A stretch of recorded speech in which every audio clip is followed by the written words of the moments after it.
Então, quando você vê o Dr. Chiliquim fazendo aquele mise-en-scène todo, aquela confusão toda que eu vi ele fazendo, e você vê pela própria forma que ele atua. E aí, cidadãos e cidadãs da China, do Sul Ocidental, como é que vocês estão? Vocês estão bom? Eu também tô bom. Para quem não me conhece, eu sou André Costa, eu sou médico, músico, instrutor de armamento e tiro e atirador desportivo, e gosto de falar besteira na política. Então vou falar as minhas besteiras na política, porque é só aqui nesses engarrafamentos loucos que eu pego aqui no Rio de Janeiro que a gente consegue, como direi, extravasar. Como eu tô sabendo que você estava viajando de carona montado no 3 Atlas, eu vou contar uma historinha para vocês. É uma historinha hipotética, tá? Historinha hipotética. Vamos supor que na época que a gente tinha uma democracia nesse país, existiam pessoas que não queriam uma democracia, que não queriam aquela democracia, queriam a democracia deles, que é o que está acontecendo hoje. E essa pessoa passou 4 anos desse governo sendo acusada de obstruir a democracia, porque ele estava mantendo a democracia, mas não era a democracia que eles queriam, que eu chamo de democratura. Não sei por quê.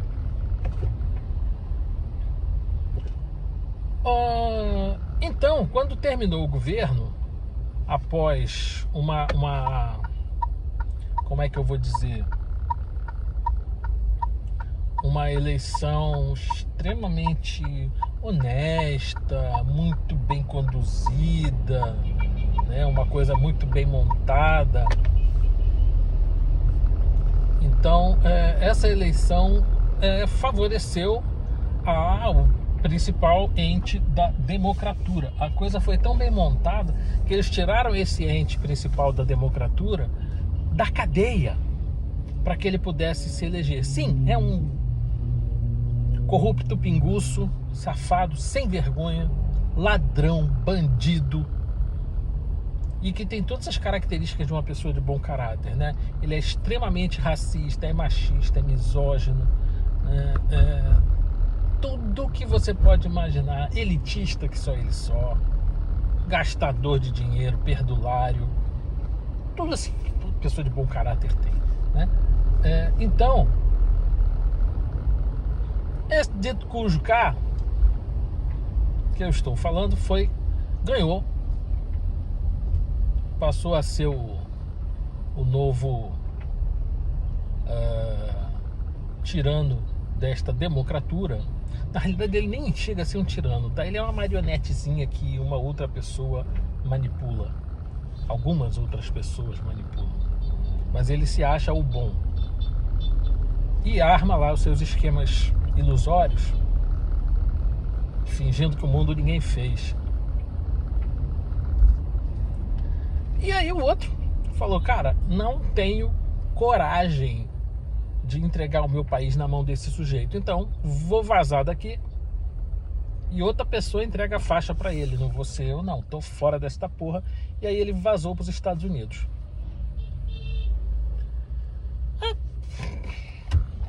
Acredito que eu teria feito a mesma coisa.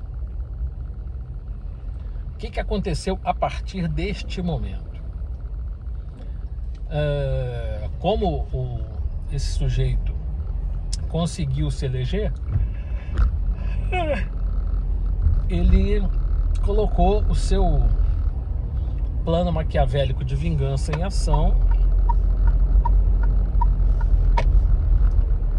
e o plano maquiavélico dele incluía encontrar provas de tudo que eles acusavam o antigo mandatário da nação, provas essas que não existiam porque tudo que eles acusavam era falso. Então eles começaram a criar provas, inventar provas. Uma das vítimas dessa maluquice tá, isso é tudo hipotético, nada disso é real, tá? Uma das vítimas dessa maluquice viajou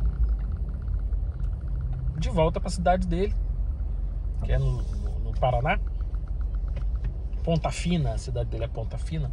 Ele viajou para lá, tranquilão da vida dele. Mudou os endereços de correspondência, continuou usando cartão de crédito, Uber, iFood, tudo que uma pessoa normal nos dias de hoje utiliza. E de repente, Uber Black na porta, carrega o dito cujo, coitado, pobrezinho, pra cadeia, e ele fica preso. 6 meses na cadeia. Na realidade ele tá preso até hoje, né? Tá cheio de medidas cautelares, não pode fazer um monte de coisa.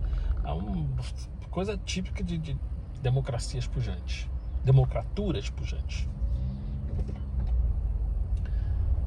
Então esse rapaz lá de Ponta Fina foi preso por ter viajado para os Estados Unidos junto com o ex-mandatário, o ex-presidente. Quando ele viajou para os Estados Unidos, ele desapareceu. Deve ser porque ele não viajou para os Estados Unidos. Ele foi para casa. Ele foi para Ponta Fina.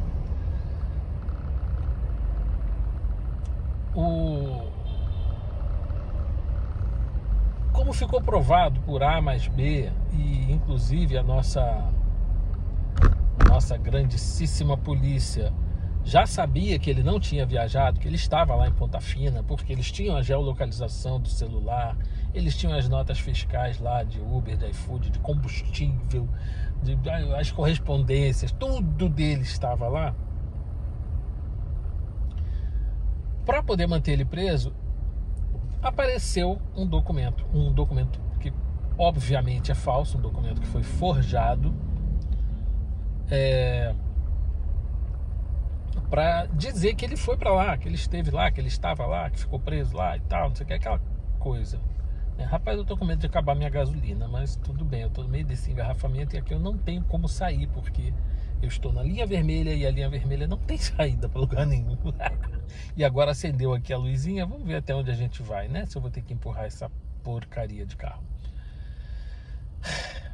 Fui iludido, agora é tarde.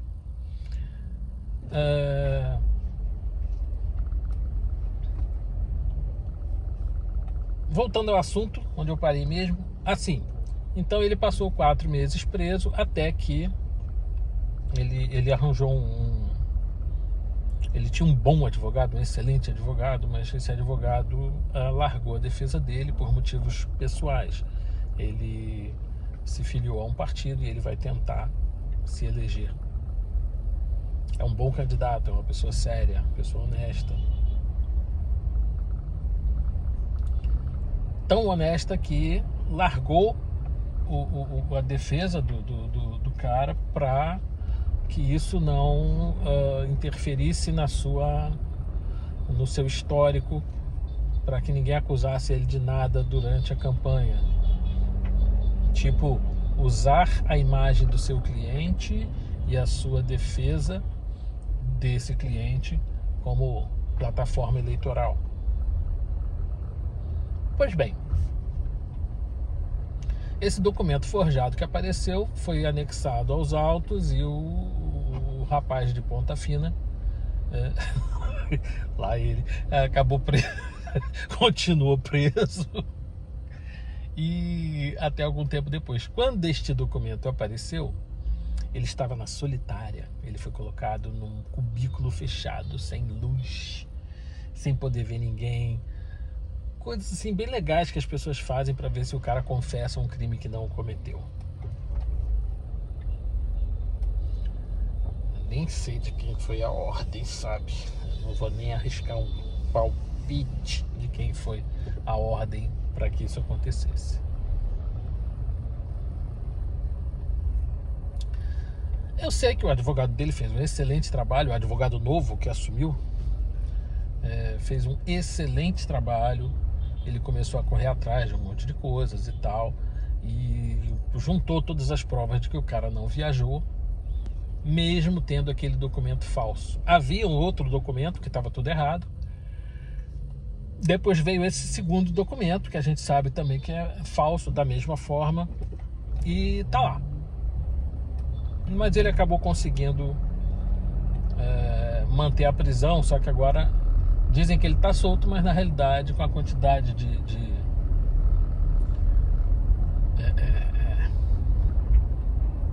situações que ele não pode, ele continua preso. São medidas cautelares ridículas que simplesmente mantém ele como presidiário mesmo estando em casa. Ocorre que um dos filhos do ex-mandatário, que era político, benquisto, um dos mais bem votados do país, talvez o mais bem votado do país, não sei, começou a sofrer perseguição. Aliás, todo mundo que é contra a democratura que vige atualmente está sendo perseguido. Então esse rapaz, ele foi para os Estados Unidos e lá permaneceu para não ser preso, porque deram uma ordem de prisão para ele aqui, porque quando ele foi aos Estados Unidos ele teve contato com parlamentares de lá e contou como anda a nossa democratura aqui e tudo que o déspota vem fazendo e o marionete dos déspotas também, né? Então eles dizem que isso foi para atrapalhar o processo do tal do golpe.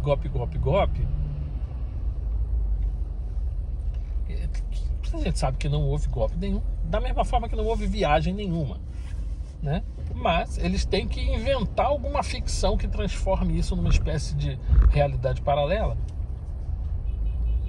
E aí esse rapaz lá nos Estados Unidos, junto com um jornalista que mora lá também há muitos anos, conseguiram mostrar para políticos importantes lá que nós estamos vivendo num regime de exceção, nós estamos sendo perseguidos politicamente, que a imprensa está sendo censurada, né? Que tudo aqui está às mil maravilhas, pelo menos para quem segue o tal do bêbado, que é um molusco, é um polvo, digamos que é um polvo, ou algo parecido.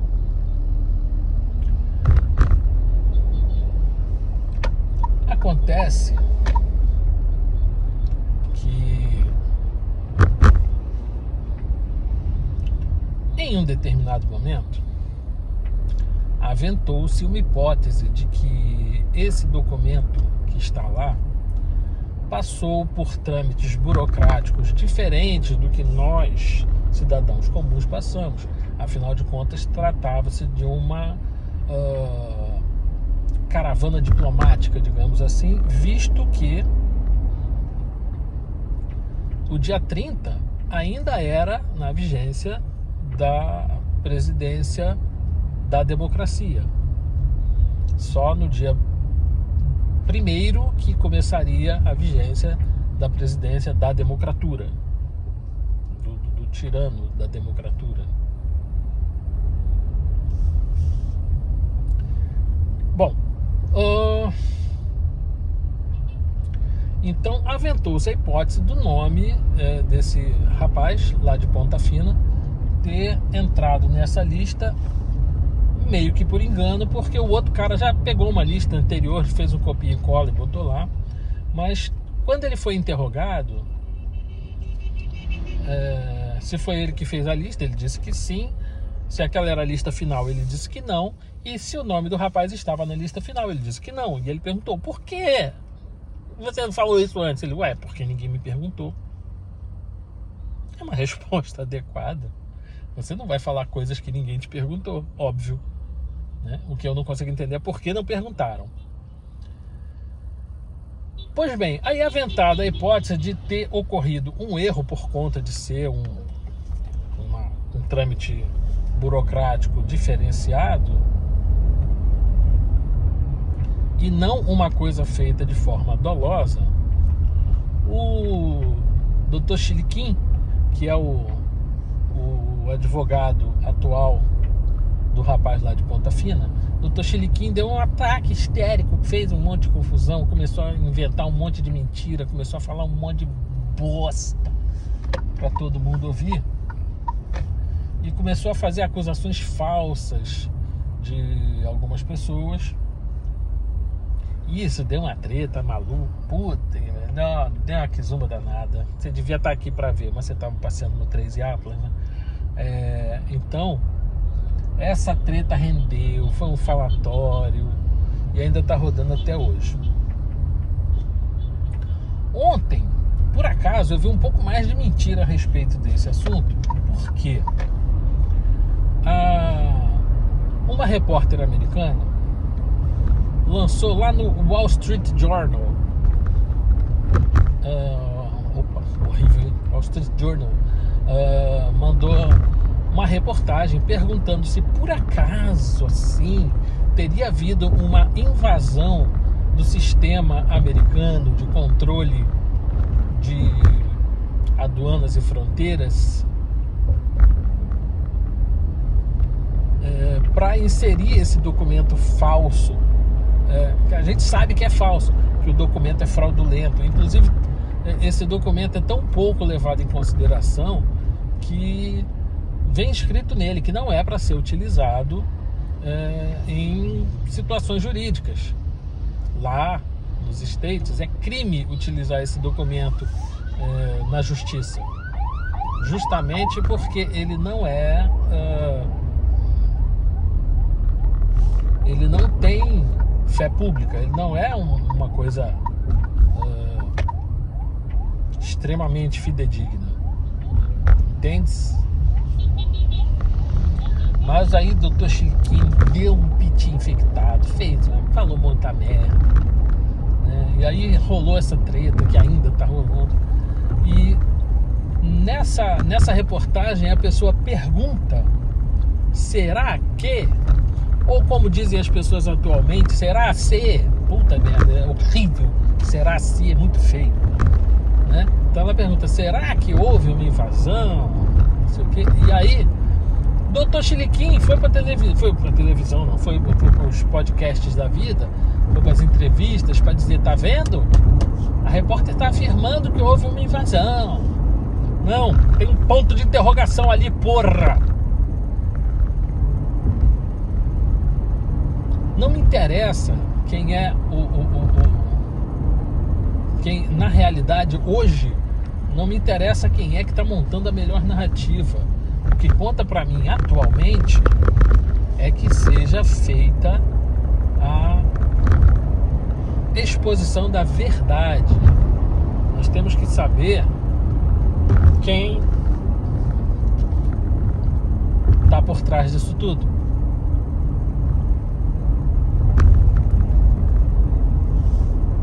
E aí eu ouvindo Kim Paim, sempre escuto Kim Paim, ele comentava a respeito dessas pessoas que gostam de lavar a alma, essas pessoas que fazem um escarcéu, aparecem muito, chega com os 2 pés na porta, cai de bunda no chão normalmente, mas chega com os 2 pés na porta, faz uma confusão danada.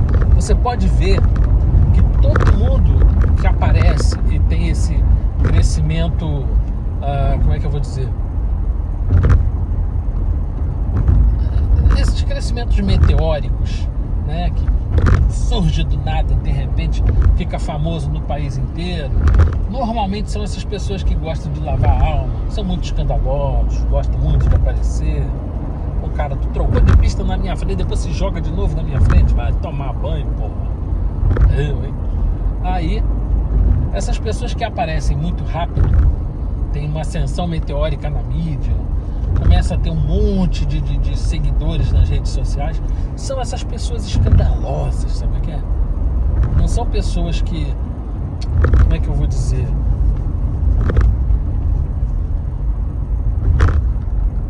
crescem paulatinamente, crescem devagar. Uma coisa que eu aprendi com meu pai, meu saudoso pai, já se vai quase 10 anos que ele partiu. Agora em dezembro completam-se 10 anos que ele foi para a pátria espiritual.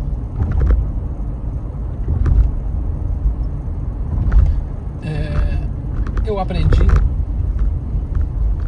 construção do caráter, da honra, da honestidade, da fé, do trabalho. Porque isso é aquilo que você não tem na escola, é aquilo que você precisa do exemplo de casa para se formar. É o que realmente eu chamo de educação, sabe? É você ter o teu caráter. E eu considero isso como a base da construção da vida. Se você pega uma casa ou um prédio, vamos supor, você pega e constrói, eu estou passando aqui, tem um monte de prédio alto aqui e tal, aí você constrói um prédio alto na beira da praia, num terreno arenoso, sem montar um bom alicerce, o que vai acontecer com esse prédio? Basta você lembrar do Sérgio Naia, né? Então, para você construir alguma coisa, você tem que primeiro criar uma base sólida, firme e que não vai deixar você perder tudo que você fez depois. Entende? Vou me utilizar como exemplo mais uma vez, já que eu falei da base que meu pai me ajudou a construir. Eu vou dizer, meu pai nasceu pobre, no Morro do Urubu, aqui no subúrbio do Rio. Minha mãe nasceu pobre, na favela do Jacarezinho, aqui no Rio. Se conheceram no trabalho do meu pai. Meu pai foi carteiro por muito tempo, né? Como carteiro ele conseguiu pagar os estudos. Depois disso ele passou num concurso para o banco. Ele se formou em contabilidade, passou num concurso para o banco, trabalhou como contador no banco até alcançar um cargo de diretoria e se aposentou, e até morrer viveu da aposentadoriazinha dele. Quando eu resolvi fazer medicina, ele me deu um esporro, falou, não faz isso não, essa profissão não vai te dar um futuro muito legal e tal, não sei o que. Eu falei, pô, mas é o que eu gosto, é o que eu quero e tal. Eu acabei fazendo, trabalhei muito para pagar minha faculdade, trabalhei na noite como músico, tocando em barzinho, né, durante muitos anos. Meu pai ajudava a pagar no que ele podia e tal, né, ele tinha uma renda boa, mas não é milionário. Para você ter uma ideia, eu hoje não conseguiria pagar a faculdade de um filho se ele fosse fazer medicina em faculdade privada. Com o que eu ganho, não dá. Porém, eu passei 6 anos na faculdade. Eu entrei na faculdade muito cedo porque eu sempre tive um QI um pouco acima da média. Nunca precisei ficar estudando para aprender as coisas. Eu olhava 1, 2 vezes, já sabia o que estava fazendo, né? E continuo assim até hoje. Em qualquer área que eu meta a mão, se eu olhar uma coisa 1 ou 2 vezes, eu vou aprender a fazer e vou fazer. Pode sair ruim nas primeiras 2 vezes, mas na terceira vai sair bom, porque felizmente eu tenho essa capacidade de aprender muito rápido. Eu tenho um QI razoavelmente elevado, um pouquinho acima da média, né? Já fui testado algumas vezes, dizem que eu sou autista, não fiz o teste ainda para confirmar isso, mas eu acho que tenho alguns traços de autismo. E com isso foram 6 anos de faculdade, 5 de especialização. Eu tenho 35 anos de serviço nas costas. Tenho 2 chefias de serviço hoje. Fui eleito pelos meus pares para ser conselheiro do CREMERG e continuo trabalhando como conselheiro. E a gente, como conselheiro de qualquer conselho de profissional, né, a gente tem ações de fiscalização, de ação judicante e ação regulamentadora. Então, eu fui eleito pelos 78 mil médicos aqui do Rio de Janeiro para ajudar a colocar ordem na casa, tentar ajudar os amigos, tentar colocar a medicina num patamar diferente e tirar do mercado quem não é adequado, digamos assim, porque é o que faz, né, o julgamento ético e profissional. Não sou rico porque eu tenho 2 concursos públicos. Aliás, eu passei em 11 ou 12 concursos públicos como médico. mas eu resolvi ficar no estado e no município do Rio, onde eu sou concursado há mais de 2 décadas, nos dois. Trabalho muito e ganho muito mal. Quando eu entrei na faculdade, o médico ganhava mais ou menos 80, 85% do salário de um juiz, em torno de 20 salários mínimos. Hoje, meu salário do estado e o salário do município junto, quer dizer, são em torno de 4 mil e pouco por mês, 4 mil por mês. Ou seja, quando eu resolvi fazer medicina, tinha a previsão de ter pelo menos 2 empregos, ganhando aí 20 salários mínimos, seriam 40 salários mínimos por mês. É uma renda bem razoável. Mas, infelizmente, hoje, se juntar tudo, não dá uns 6.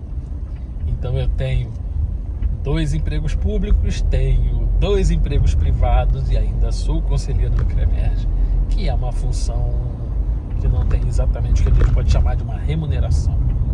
Você não tem salário, você até ganha por algumas atividades que você faz, né? Mas não é nada assim que deixa alguém rico. Não é como ser senador, não é como ser deputado federal, não é como ser presidente ou ministro da Suprema Corte.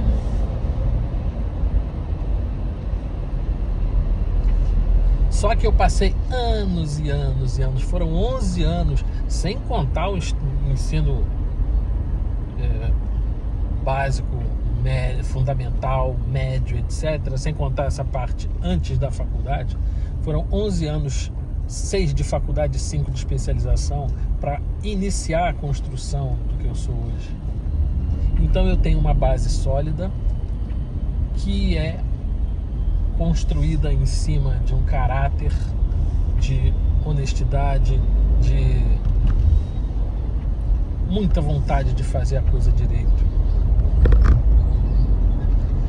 Coisa que a gente não vê acontecer com essa gente que aparece do nada lavando a alma e depois profit. É aquela coisa de falar, isso não foi um crescimento orgânico, isso foi um crescimento atabalhoado, foi um crescimento meio sem noção. E tudo que é construído muito grande, sem uma base estruturada, cai. Vai cair. A casa vai cair qualquer hora dessa, de um jeito ou de outro. Então, quando você vê o Dr. Chiliquim fazendo aquele mise-en-scène todo, aquela confusão toda que eu vi ele fazendo, e você vê pela própria forma que ele atua, que ele não está fazendo aquilo ali, como é que eu vou dizer, sem segundas intenções, dá uma tristeza, bicho, dá uma dor no coração, porque a gente sabe que a intenção ali é única e exclusivamente criar um palco para aparecer mais à frente. Aparecer quando? Na campanha eleitoral do ano que vem. Ele vai tentar uma vaga para o Senado lá no Sul, e por isso ele está criando confusão, fazendo essa coisa toda para aparecer. Entendeu agora? Então é isso. Tô chegando aqui no hospital, deixar um grande beijo para todo mundo, e se alguém não me prender antes, a gente volta no próximo vídeo. Beijão, fui!